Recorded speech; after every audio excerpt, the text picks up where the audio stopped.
First rates on your screen, I'm just going to mark them very quickly here. First rate 75 points higher for the Nifty. The market breadth is looking phenomenally better. Bajaj Finance, the dispatch in terms of what we got, not dispatch, but what we got as a Q3 update, I think was good. Despite Reserve Bank of India communication to them, Bajaj Finance is still growing, IndusInd Bank is still growing. So banks which are the centerpiece of the real harbinger of economy, if they continue to grow, which means fresh credit formation has just not plateaued or has just not stalled. Tata Motors big upgrade has come. Hotel stocks, they've done rather well for themselves, Lemon Tree or Indian Hotels. And if one has to really look at the star performer, yesterday was Biocon. Is it picking up from where it left yesterday? Let's look at it. Is Biocon picking it up from where it left yesterday? Yes, it is.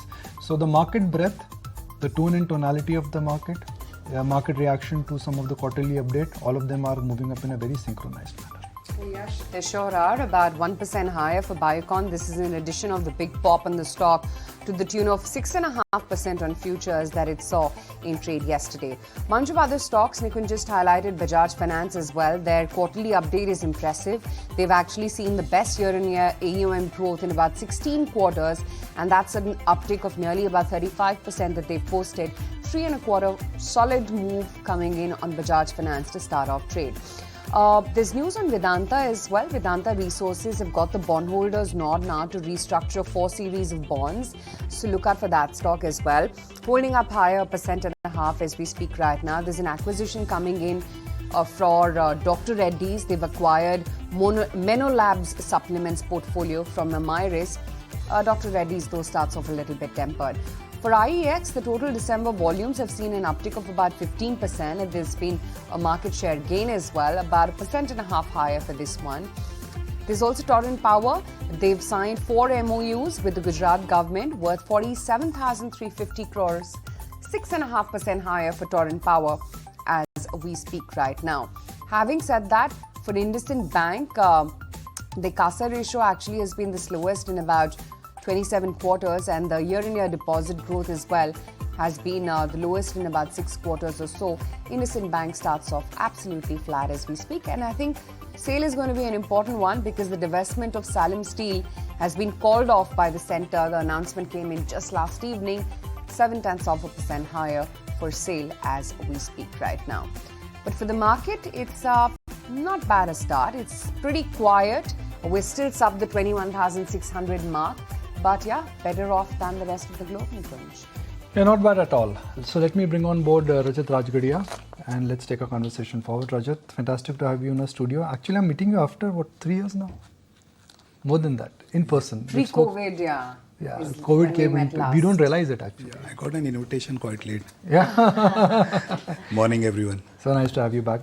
Okay, 2023 was like a great year. It may not repeat ourselves. It may not repeat itself. Yeah. So what should be the basic approach for 24? Capital preservation or appreciation? Well, I think when you look at equities as an asset class, you always want appreciation. Yes. Right. And if you look at index as a year, for the year, last year we were up about 18-20%. 20% on the Nifty. 20% on the Nifty, right. But a very good part of those gains came in the last 2 months, right. Yeah. Especially post the election, state election results, right. So I think we can divide this market 2024 into 2 buckets. First is events, and we have big events, first half India election, second half US elections. The second big event is at some point the Fed changes its track. And then the third part is the size of the Indian market and the opportunity it is bringing. That is beyond a year, right? We are a $4 trillion market now growing at 10-12% per annum, right? We are in that stage of this economic phase, Nikunj, where I think it is becoming a must to raise your allocation to Indian equities, whether you are an Indian investor or whether you are a global investor, right? So I don't know how much market delivers in 2024, and I think it's going to be a rather volatile year, right? Just because of the levels where we are starting, right? But I think the trend is more. And lastly, one thing that we got taught last year, right? India, while top down is very good, the opportunities on the bottom up are fantastic. If you pick your right sectors, right stocks, right, there are many compounders, there are many large ones in the making. I think that is where the effort is mainly focused upon. which is what last year index was 20%, but I think mid cap, broader market, many other markets were a lot larger. I don't see that pattern changing neither this year nor for the next few years to come. That's quite interesting that you say that the mid and small caps will continue to outperform large caps, you're saying. No, I meant that there are enough opportunities in the broader markets that you need to keep picking companies which are becoming bigger, because market caps will follow the sizes of the businesses. Sure. Right. So there are enough. One is Nifty, which is the most commonly spoken benchmark, right? But I think India is presenting opportunities beyond Nifty in a meaningful manner, and maybe some of them we will discuss as we move forward. And what's the trajectory that you're penciling in when it comes to earnings growth and the kind of commentary that we'll likely see? So again, we are seeing the divergence in the earnings growth being very significant, right? I would think that on an aggregate basis, you can look at 15-20% to be safe, because you have many offsetting factors now. If banks are doing well, IT is slowing. If autos are doing well, something else will slow. The traditional FMCG will find difficult to grow at good double digit, but the select consumption will grow. And from nowhere, industrials last year are coming out with a triple digit earnings growth trajectory in many cases. So safe to say that 15-20% earnings growth is likely, not just this year, and that's what our estimates are also pointing out, right? And when you have aggregates at 15-20%, then you have to find out buckets which grow more than that, because those exciting growth sectors are the one where you typically try to compound your money. Okay, so I'll put a graphic out. It has the most bullish Nifty view from Jefferies and then UBS, which is 20,000, which they expect to be a down year. They don't expect 2024 to be a year of net return for the Nifty. Right. Whereas Jefferies is making a case of 24,000, that's about 10%. Just to get the hygiene part out on the Nifty, do you think this year could be a positive year or a negative year? I would think this year would be a positive year for Nifty. Okay. Do you think we will do better than the historical average? Because historical average is 12-13%. I will be surprised if we don't do at least that. Okay. Now for that template to play out, which is 12-13% return, triggers have to be there. Right. Earnings have to be there. So what to your mind could be the trigger? Because in 2023, we got abundance of triggers. The outcome of state election, the Fed pivoted, inflation peaked out, interest rates, they hit a pause button, stability came back into startup. I mean, 2023, whatever you just look up and demand and ask from God, you got much more than that. Chappar faad ke hua hai. Yeah. So, 2023, again, as I said, got significantly masked up for that last 2-3 months of big returns that you saw. That's for the Nifty, but in general, it was been a good year. Yeah, it was a good year. And typically, if you look at the broader markets, right, from 2018 till 2022, the broader indices were quite range bound. It was last year when you actually saw a very big breakout in many of the broader indices, right? But coming back to Nifty again, I think if we do base case 15% earnings growth, right? And I think that the rate cycle in the global markets end of this calendar year would be lower than where we are starting today. That's again a consensus that you would see getting built on. Assuming no re-rating, at least plus minus 2-3% should be the index return. We are not starting at a valuation which is at a historical high. Right. Yes. I would say roughly 20 times. Look, again, historical averages are made of ups and downs. Right. Rarely a market stay at an average, right? Because average themselves are calculated over a 10-year period, right? If you have all the right triggers of growth, election, interest rate, earnings, and liquidity being in favor, you would not debate or argue to be at the lower end of the valuation. You would argue to be at the higher end. I don't think we are anywhere closer to the higher end. Anyways, I am also not making a valuation re-rating argument. I just think that play the earnings growth. Today you may have a large cap index which is trading at a multiple little lower than the broader market. But that is also discounting the earnings where the broader market has a bigger earnings growth than the large cap index, right? So you'll have to pick your base. Okay. So I'm asking a very, very basic question. Markets, they peak out when there is excess euphoria. Yeah. And when there is a wild play at valuations. Now, it's a judgment call what is euphoria and what is participation, right? Yeah. I can look at the IPO market and say, okay, wild participation. I can look at the demat account and say, great participation. So let's keep the art part out. But let's look at the earnings part. So I'm just going to repeat what you've said. Important for us to get this clarity for our viewers. Yeah. If you look at the market purely from the lens of earnings and valuations, you don't think there is a frenzy, you don't think there is a bubble, and you don't think this is the typical cycle or typical phase where the markets will peak out. Based on fundamentals, you don't think there is a bubble. Let me put it direct. We are nowhere close to a bubble. We are nowhere close to We a are bubble. nowhere- I'm going to flash it. What are the signs that would tell you there is a bubble in the making? I would think that the bubble in the making would be that when we are forecasting 25% earnings growth and the earnings growth are 30% and people start penning a peg of 1, right? Today you have all the banks which are the largest index in this market trading at 10 to 12 price to earnings. अभी तो बहुत दूर है. अभी तो बहुत दूर है. Right. You have the entire IT space, right, which is yet to participate in any meaningful manner. You have all the likes of Hindustan Unilever, which is almost at the same price what they were 2 years back, right? I would think that you have, I won't say bubble, but I would think you have seen a lot of frenzy coming into many of the sectors which for the last 7-8 years were not a part of the market at all. Especially on the industrials, defense, railways, renewables, right? But again, you know, last 1 year return in many of them have been 2-3x, right? Last 10-year return, actually many stocks may not have crossed their 10-year highs also, right? So they are cyclicals, right? If they are into a 5-year cycle, maybe markets try to front end the return into the first year, right? That is where the liquidity angle also plays its role, right? But I think you can see rotation theory coming back into this market. And that is where investors have to tread through. That where is it that the earnings vis-a-vis valuation is offering a favorable risk return for any investor. But will it be more of the same this year as well? Your same PSUs, defense, railways, renewables, power, EMS, manufacturing at large? Or do you think the profit pool is going to be created somewhere outside? You know, you just preempted that answer of profit pool, right? In this country, it is very important to identify profit pools. Whether you want to be a shark in a pond or a fish in the ocean, right? And we are going to see profit pool of many sectors moving from a pond to a semi-ocean, right?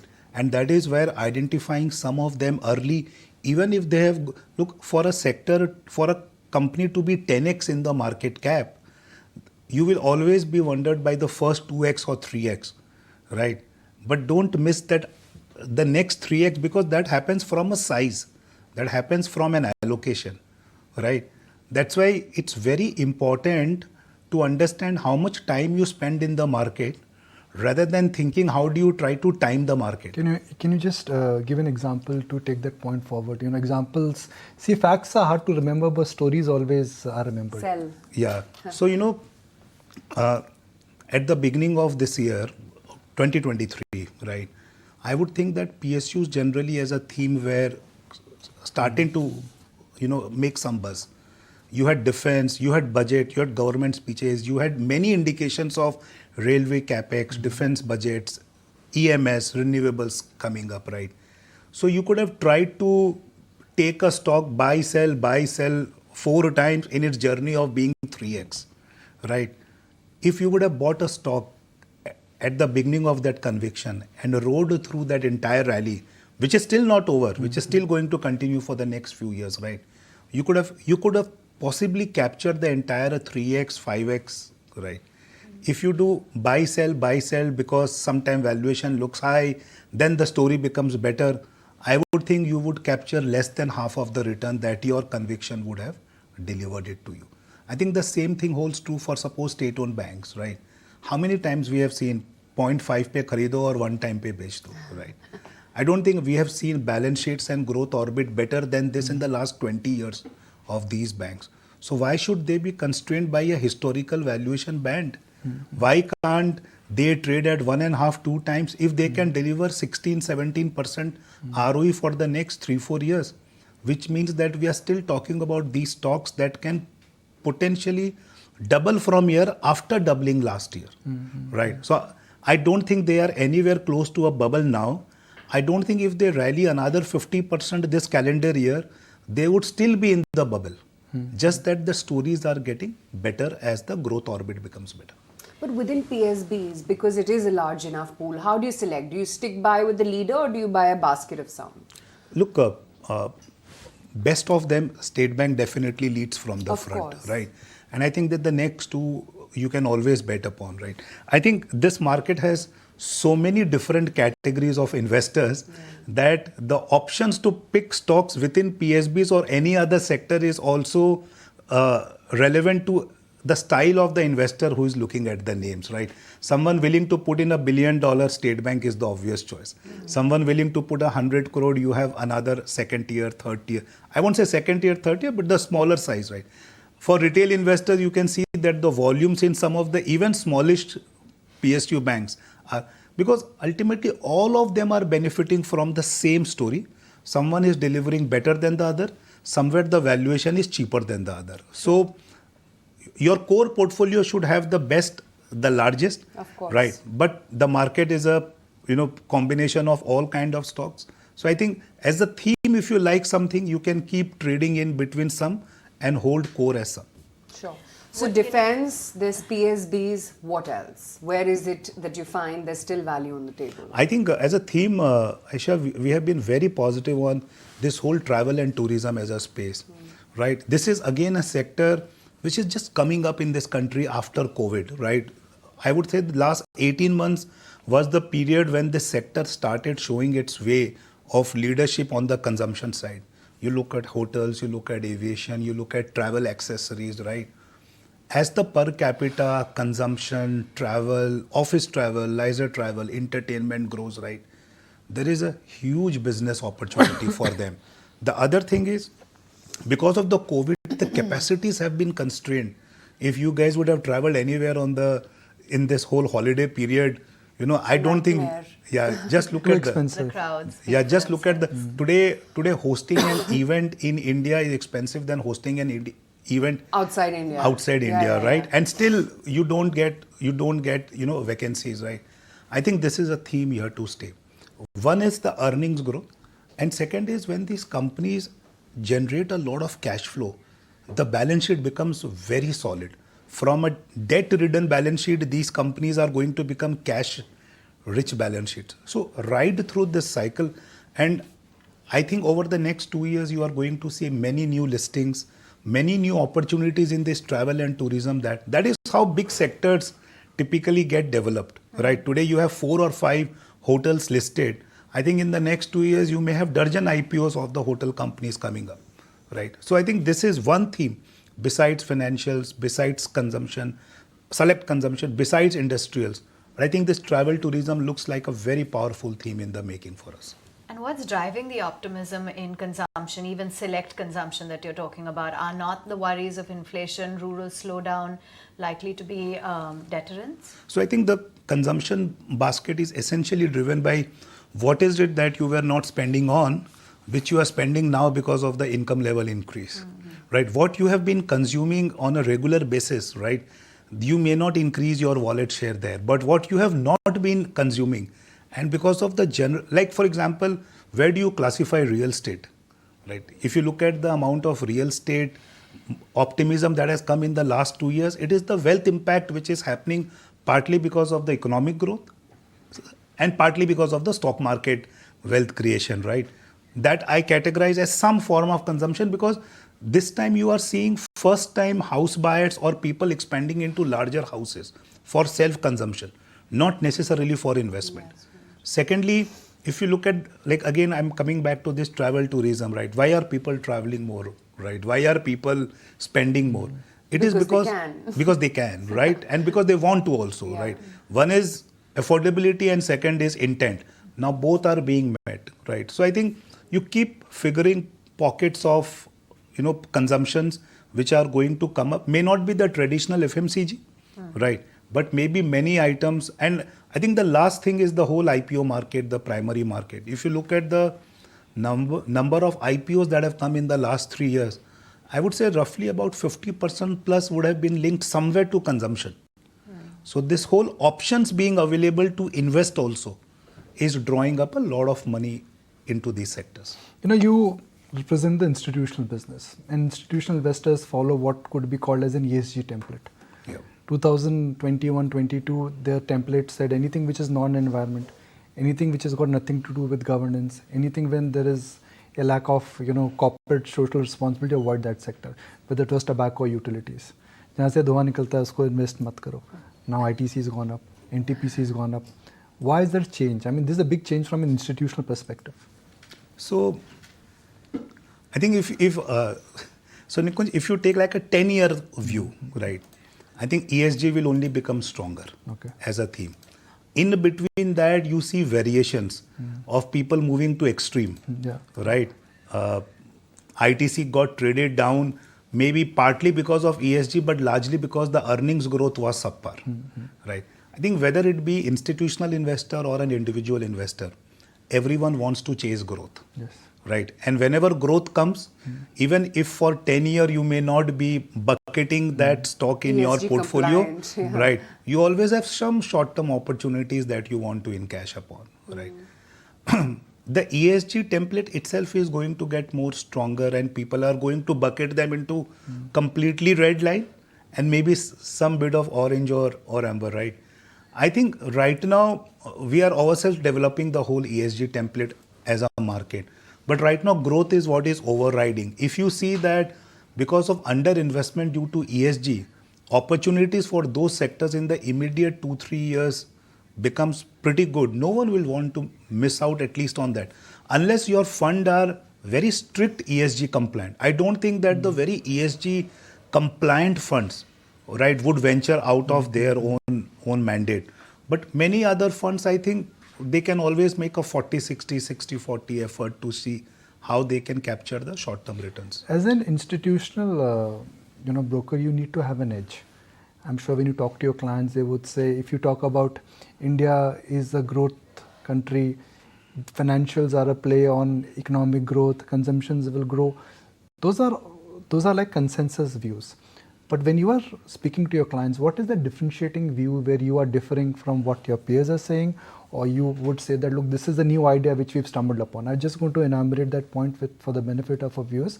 You came out with a great report on the footwear industry, for example. That was a great report. Nobody was ready with that report when you came out with that report. So for 2024 and beyond, what would you say would be your differentiated idea where you think, hey, it's new or it is different from what the consensus is?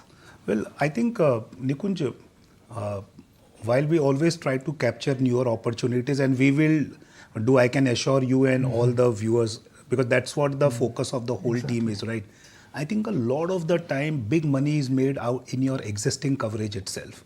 And I'll give you a prime example. Last year, if banks stole the limelight, and if you just categorize the return of banks across the listed universe, you have the larger banks which were actually negative to just sub 10% return. And you have several of the stocks which delivered 30 to 70% return.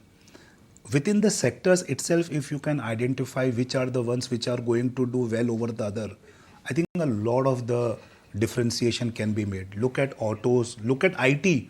IT, which was painted as a sector with a very underperforming year, you had the mid-cap IT which delivered 40 to 50% return versus some of the large caps. So I think get the theme right, but more important than the theme, get the stocks right. Because even within the same theme, every stock doesn't deliver the same return. So I think that is where we try to build some edge, and plus keep retesting that hypothesis that at every price, every valuation, is the hypothesis still being good, or there is more upside or something which is getting fully factored in, right? Plus, as I said, there are few multi-year themes that you need to be. We did a big report on EMS mid next year. We did a report on QSR. I think that's a multi-year opportunity in this country, right? So some of these themes, they may not perform well for 6-9 months, but these are multi-year themes. And that's why I said the time you spent in the market is more important than trying to time the Timing. market. We've spent 25 minutes and we've spent some fantastic time But in we've not discussing got one markets. stock idea. So let's wrap it up. So Rajat bhai, every year, you have some outliers in the Nifty. For example, last year it was Tata Motors and NTPC. Before that, to a large extent, you had large movement which came, let's say, in ITC. Before that, it was SBI. So if you have to, let's say, make a probability, where the probability of beating the Nifty, which is 15-16% according to you, is high, which are the three stocks which could be the standout names for 2024? So just within the Nifty, I would think you can make one pick between an SBI or an ICICI. Because for any stock to deliver a big return, SBI the starting and ICICI, valuation... I didn't hear HDFC Bank. So, then I would have to narrate all the banks Okay. listed in the Nifty, Okay, right? okay. So I'm just picking the top two within our universe, right? I think second is M&M as a company looks pretty good for us. If you look Even at at these levels, because it's had a phenomenal run since COVID. So when you look at the entire sum of the parts story, you may have a scenario where all the pieces are now beginning to look good for them for the next 2 years, right? So I would think that M&M is again another thing which can look pretty good. I would think that if we are so positive on industrials and capex, then the one allocation stock in this country is just L&T, right? And that will continue to compound because the size of the opportunity they will target every year will keep growing high. So I think these three, at least right now. And you said select consumption, so anything there? So in the consumption, I can give you basket. You can look at QSR, you can look at jewelry, you can look at travel and tourism, right? You can pick up stocks that our analysts portray. But I think these three, and I can tell you there are more spaces which are going to come up in the consumption basket is going to be bigger than the financial basket, when you will club all of them put together in the next 18-24 months, right? Just a year back, Titan used to be one jewelry company that used to be spoken about. I think in another 12 to 18 months, you will have dozen of jewelry companies being listed. So Titan would still remain The leader. But you will have many other alternatives to invest in, right? So this market is going to offer lot more opportunities, and that's why we say broader market will keep offering you more opportunities, while in the index you have to be selective. You wouldn't give us three mid-cap names, would you? Aisha, every day we are releasing a top idea from our desk on the mid cap. Yes. Today we released Shobha. Day before yesterday we released Lemon Tree. Then we released Dalmia Bharat. And the intent is that at the beginning of the year we are showcasing our top mid cap ideas to our investors. So that's why I'm sure You captured it, yes. You guys are, and please do market those ideas of ours also. Yes, of course, they are your proprietary But the data. viewers like to hear it from you. Well, all these buckets that I mentioned, right? If you look at QSR, whether you look at a Devyani or a Burger King, you look at jewelry, you look at travel and tourism, Lemon Tree. Indian hotels is kind of becoming an allocation stock in my view, right? Yeah. So I think, there are host of, and we would be releasing our preview strategy anytime in the next 2 days, right? Once Gautam is here, he's going to showcase all our portfolio picks, which are going to be very interesting. Fantastic. And I am sending you an email right away so that we don't say that we were not invited. Let's block our next interview very soon. This time, not 3 months, but hopefully 3 months. Not 3 years, hopefully 3 months. Anytime. Thank you very much. A month. Let's happen for the budget. We shall reach out to you. Thank you very guys. much. Have a good day. Nitya Balasubramaniam joins us. Nitya, good morning. So nice to have you back. When I got an email saying that Nitya is joining us on the morning show, I was like, oh, no New Year holiday. How come she is so back early? Thank you so much for having me, and a very happy new year to all the viewers today. Let's understand the big picture for the healthcare sector. There are two factors which are at play. One, which way the generic pricing would move, and second, what could be the impact of US election cycle on the pharma sector, especially the generic sector per se. See, US generics pricing was softer last year. We had discussed about this earlier, and we do believe that this kind of softer pricing erosion environment is likely to last into this year as well. So we actually went back 10 years, we looked at data, and we looked at the correlation between interest rate environment and generic pricing. And what we actually see is a pretty tight correlation. So when interest rate tends to be high, generic pricing tends to be more attractive. Therefore, we believe this year as well, even accounting for the price cuts that are the rate cuts that are expected, we think interest rates will remain elevated, and therefore that will support a softer pricing environment. But the thing is, I think it's priced in. I think the market is already expecting this kind of environment to last into this calendar year as well. In terms of elections, in the US, pharma and the broader healthcare index tends to be a little volatile. We went back and checked the last 4 or 5 election cycles, and honestly, there's no pattern. But in general, a lot of rhetoric coming out of the candidates in the election tend to be a little negative for pharma. Drug pricing reforms, value chain reforms, all of them tend to get bipartisan support and usually is negative for pharma. Therefore, it's a little difficult to jump in with a lot of conviction this year, and therefore stocks tend to remain a little subdued. So I think second half of the year is when we'll get a bit more clarity into what sort of reforms might go through, and that's probably when you start to position yourself in the sector. When it comes to US generics. Okay. How do you see the split of generic between oral and injectable and other categories moving this year? Injectables, interestingly, we are seeing stronger prescription growth. We think the market is seeing a little bit of comeback. If you go back to COVID, a lot of elective procedures were delayed and pushed out. And we are now seeing some of those come back. There was a nursing staff shortage in the US as well. I think that's getting sorted out, which is why we are seeing a little bit of that growth come back into the numbers. So we do see names like Gland, for example, or Aurobindo or Dr. Reddy's who have higher exposure to injectables will possibly see base volume growth as well. Okay. Cipla was your top pick and Cipla is your top pick. Have you changed your outlook any which way now that looks like the deal is not going through? Was that it? Was that the deciding factor for you? So last year, I think the deal was a little bit of an overhang, right? So what sort of deal would be struck, at what price point would be struck? All these were questions in the minds of the investors. So therefore, the stock didn't move as much as some of their peers, right? So just like every other peer of theirs, Cipla is also experiencing softer pricing and therefore much better numbers in the US. Again, gross margins have improved substantially. They, in fact, increased their margin guidance, but the stock didn't react as much. So we think in 3Q, when the margins remain sustained at elevated levels, we think the market will actually be ready to give them an expanded multiple. Some of their peers are obviously trading at a significant premium over where Cipla is today. And beyond 3Q as well, we see multiple product catalysts. We're hoping some of the regulatory overhangs get resolved. The company had guided to their Goa plant being inspected sometime this quarter. That will hopefully, if it's positive, then generic Abraxane is a substantial opportunity that could come through for Cipla. And they're also transferring their generic Advair file to the US. Again, hopefully that should come through in the remaining part of the year. And these two are material opportunities for Cipla, which could provide the next leg for the stock. Nitya, just a slightly big picture question. We are talking about consumption boom in hotel, hospitality, travel, real estate, premiumization. Hospitals are telling us that Indians, when they are visiting hospitals, they want better healthcare. How come we don't see that really getting captured in the Indian domestic pharma sector? I mean, there is no large explosion which we've seen when it comes to the domestic market per se. Am I missing on something, or this will happen?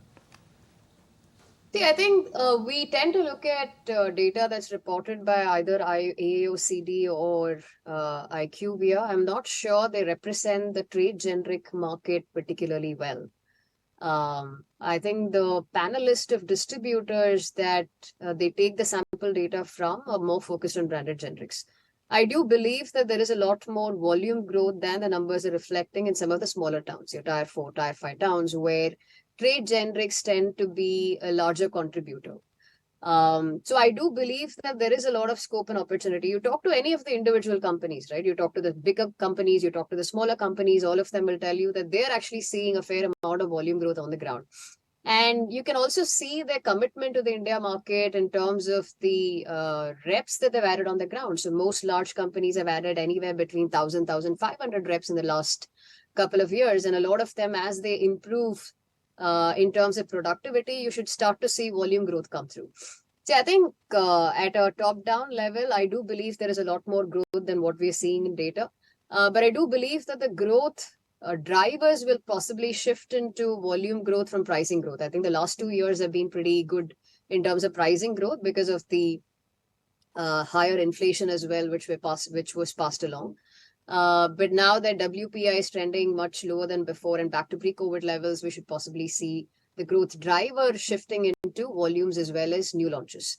And in new launches, I do want to highlight that this year we're hoping to see some of the GLP-1s, which are all the rage globally, to be launched in India. We already have Novo's already launched the semaglutide. We're hoping Lilly launches the tirzepatide as well. I just wanted to get in your take in specific on Lupin, near a 7-year high, and still the outlook seems to be fairly bullish on this stock down the lines, in particular talking about the US pipeline that could be the key driver for growth. Do you see that playing out? Multiple shots on goal. Spiri was obviously a very big launch for them, but that's in the numbers. It's expected to again scale up in terms of market shares next year. They do have the capacity to take more market share. Beyond that, they also have some first to file opportunities. Darunavir was one that played out this year. They have a couple of more in the pipeline. So I think the visibility into some of these material launches is what is driving the stock.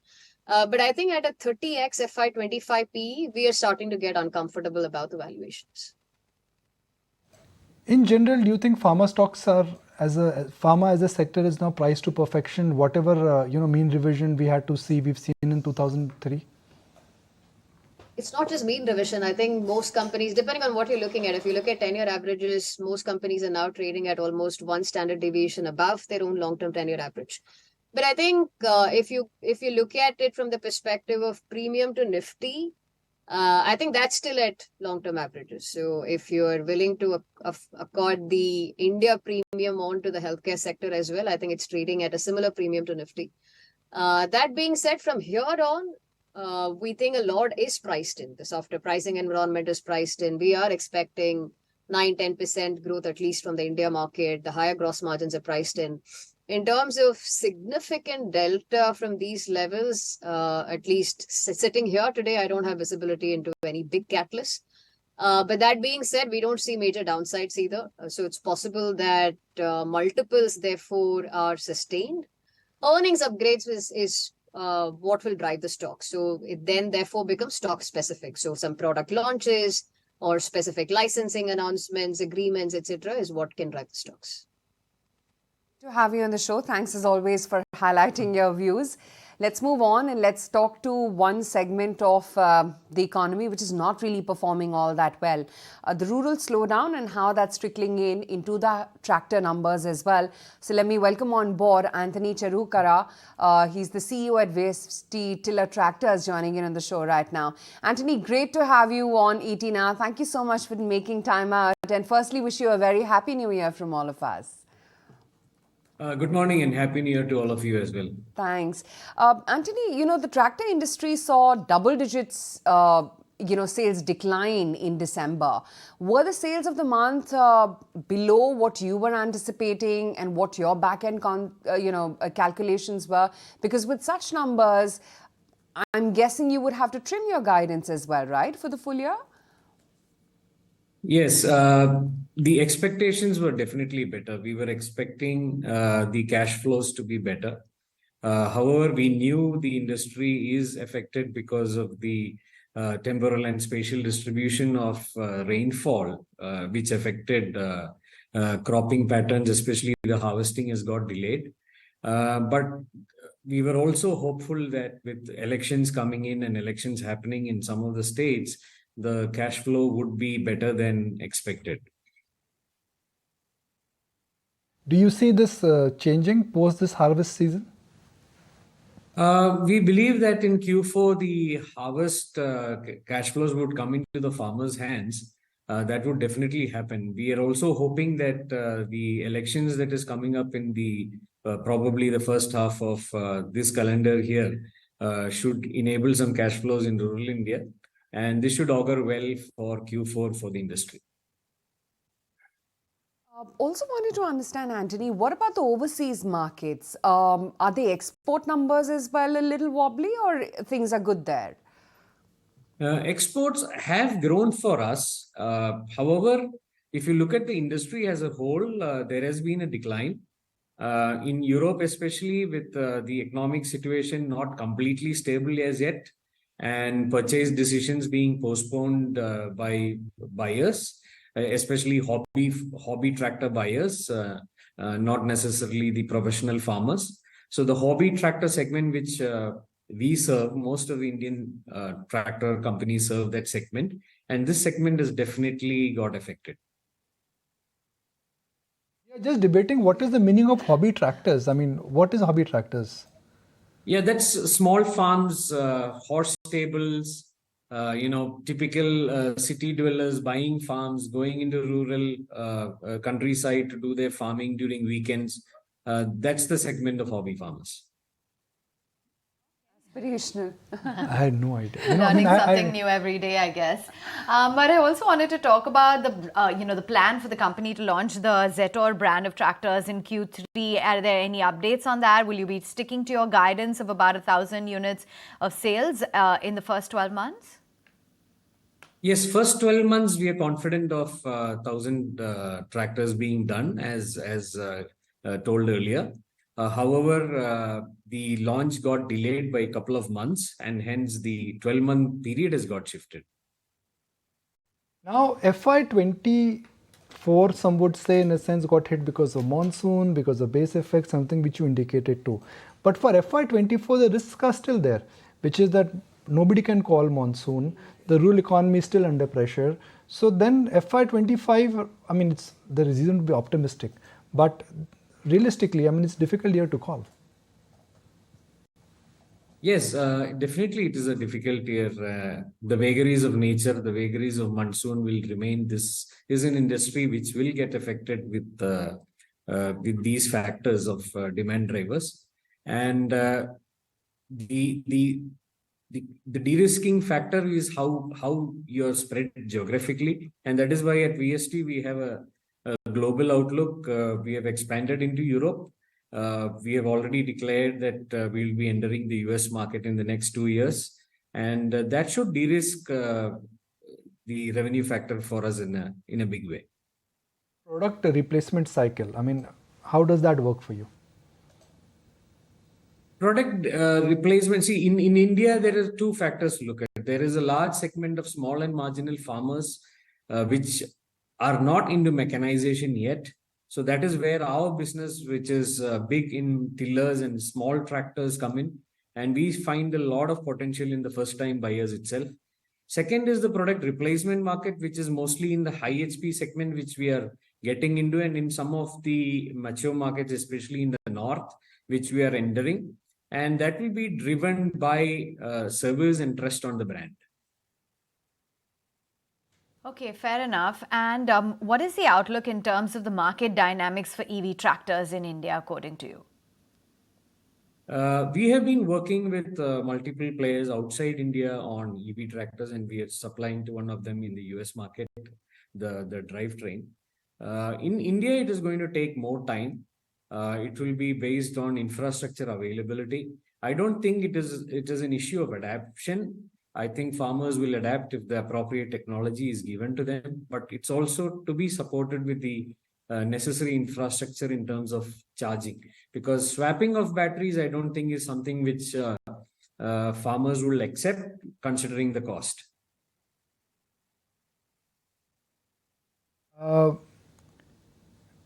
When we speak to agrarian experts and economists, they are of the view that the dependence on monsoon is getting reduced because the area under irrigation actually is increasing. The dependence on monsoon every year has come down.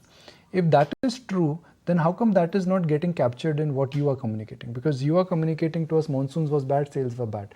But the real agrarian economist, every time when we speak to them, when IMD announces their forecast, they say nothing to worry, crop under irrigation is going higher. This is not, India is no longer a monsoon dependent country. The ground realities say otherwise. Because the demand drivers are clearly still dependent on whether the farmer is able to farm and get his produce at the right time to the market, which greatly depends on timely distribution of rainfall and intensity of rainfall. So the ground realities are still that the farmer is dependent on rainfall. Great to have you on the show, and here's wishing for a better calendar year 24. Thank you so much. Okay, let's take a very quick break on that note. In fact, before that, let's just check in on what the market as well has settled in at. We started off mildly positive, while Bajaj Finance, of course, is your big winner today. NTPC as well has made a decent move. You're seeing some follow through come in on the Adani names as well after the SC verdict. There's Hindustan Copper, which is higher by about 3.6%. PFC is looking good. Godrej Properties has made a move of about 3% or so. While, of course, the index as well has climbed up about 0.5% higher, 100 points up in the green. So, it started off mildly soft. From there, we've definitely made a pickup. But as we take a break, let's understand what the prediction on FII flows is from some of the key market experts we've been chatting with. Foreign investor position has remained fairly underweight because of what's happened in their economies and reallocation to emerging markets through various, either indices or directly. Also, India has done exceedingly well, which allowed a lot of foreign investors to take profit away also in the last 12-18 months.